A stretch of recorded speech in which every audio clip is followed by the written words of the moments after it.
ఆలయాల్ని government control నుంచి తొలగించాలని BJP government సుప్రీంకోర్టుకి తెలిపింది. ఎందుకంటే రాజ్యాంగంలో ఆర్టికల్ 25, 26 ప్రకారం ప్రతి మతానికి వారి సంస్థలను వారే నిర్వహించుకునే హక్కు ఉంది. కానీ ప్రభుత్వం కేవలం హిందూ దేవాలయాలను మాత్రమే నియంత్రిస్తుందని, చర్చిలు మసీదులను వదిలేస్తుందని విమర్శలు వస్తున్నాయి. అందుకే బీజేపీ గవర్నమెంట్ టెంపుల్స్ ని ఫ్రీ చేయాలని సుప్రీంకోర్టుకి తెలిపింది.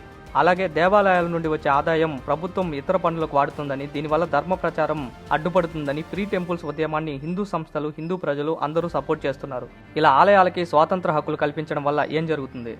ప్రస్తుతం ఆలయాల నుంచి వచ్చే ఆదాయాన్ని గవర్నమెంట్ కంట్రోల్ చేస్తుంది. ఆ డబ్బుని ఎలా ఉపయోగించాలన్నది గవర్నమెంట్ నిర్ణయిస్తుంది. ఇప్పుడు బీజేపీ గవర్నమెంట్ కోరినట్టు జరిగితే ఆలయాలకి ఫైనాన్షియల్ ఫ్రీడమ్ దొరుకుతుంది. దేవాలయాల సొమ్ము కేవలం ఆలయాల అభివృద్ధికి, వేద పాఠశాల నిర్వహణకి మరియు హిందూ ధర్మ ప్రచారానికి మాత్రమే ఖర్చు చేయబడుతుంది. ప్రభుత్వం ఈ నిధులను ఇతర పథకాలకు మళ్లించే అవకాశం ఉండదు. ఇప్పుడు టెంపుల్స్ ని డెవలప్ చేయాలి అంటే ఫండ్స్ కోసం గవర్నమెంట్ ని అడగాలి. కానీ ఇలా జరిగితే ప్రభుత్వం దగ్గర చెయ్యి చాపాల్సిన అవసరం ఉండదు. పాత ఆలయాలకు కూడా పునర్నిర్మాణం జరిగే అవకాశం ఉంటుంది. దేవాలయాల్ని గవర్నమెంట్ ఎందుకు కంట్రోల్ చేస్తుంది? చర్చిలు, మసీదులను ఎందుకు కంట్రోల్ చేయదు? డీటెయిల్డ్గా వీడియో చేశాం. లింక్ డిస్క్రిప్షన్ అండ్ బయోలో ఉంటుంది. నా ఎక్స్ప్లెనేషన్ నచ్చితే సబ్స్క్రైబ్ చేసి ఫాలో చేయండి.